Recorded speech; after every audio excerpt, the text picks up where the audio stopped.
안녕하세요. 캠퍼스 정보센터입니다. 2017학년도부터 학자금 지원 제도가 개선됩니다. 교육부와 한국장학재단이 마련한 개선 방안에 따르면 내년 1학기부터는 국가장학금 신청 전에 소득분위 기준이 공개돼 장학금 수혜 여부나 금액을 예측할 수 있게 됩니다. 저소득층을 대상으로 하는 국가장학금 인류형의 성적 기준 요건도 완화되는데요.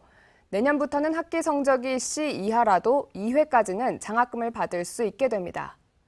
재외국민 특별전형 입학자는 해외 소득이나 재산을 자진 신고하지 않을 경우 학자금 지원 대상에서 제외됩니다.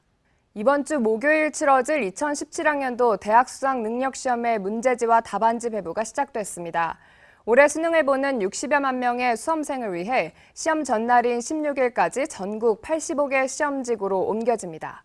이번 수능 시험 날에는 한파는 없다고 하니 다행입니다. 선생님들이 수험생 여러분에게 전하는 당부 메시지를 정리해봤습니다. 이은정 리포터가 소개합니다. 시험 당일 처음 가보는 시험장이면 30분 일찍 도착하세요. 시험장은 난방이 잘 돼 있어 옷을 너무 껴입을 필요는 없습니다. 시험장에서는 쉬는 시간에 절대 이전 시간 문제의 정답을 맞춰보지 마세요. 그 시간에 다음 시간 공부를 위해 미리 가져간 노트를 보며 준비하는 것이 좋습니다.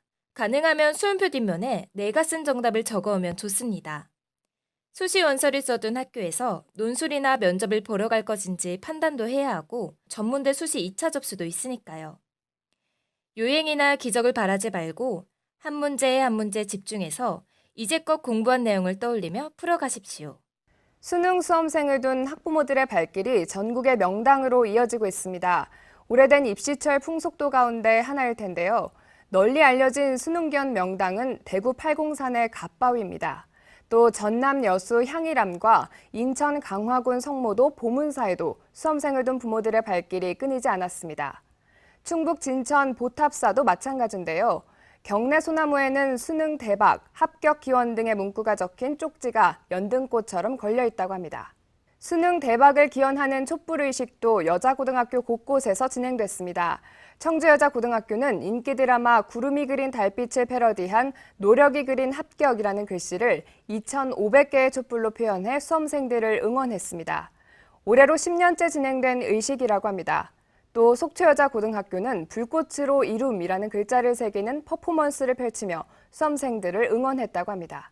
한국인이 가장 많이 유학 가는 나라는 그동안 미국이었지만 올해 처음으로 중국으로 바뀌었습니다. 교육부의 통계를 보면 올해 4월 1일 기준으로 한국인 유학생 22만 3천여 명 가운데 6만 6천여 명이 중국에서 유학 중인 것으로 집계됐습니다. 이어 미국이 6만 3천여 명으로 뒤를 이었습니다. 하지만 미국 유학생은 82%가 대학이나 대학원 과정으로 나타나 학위과정 유학으로는 여전히 미국이 선호되는 것으로 분석됐습니다. 캠퍼스 정보센터 여기까지입니다. 감사합니다.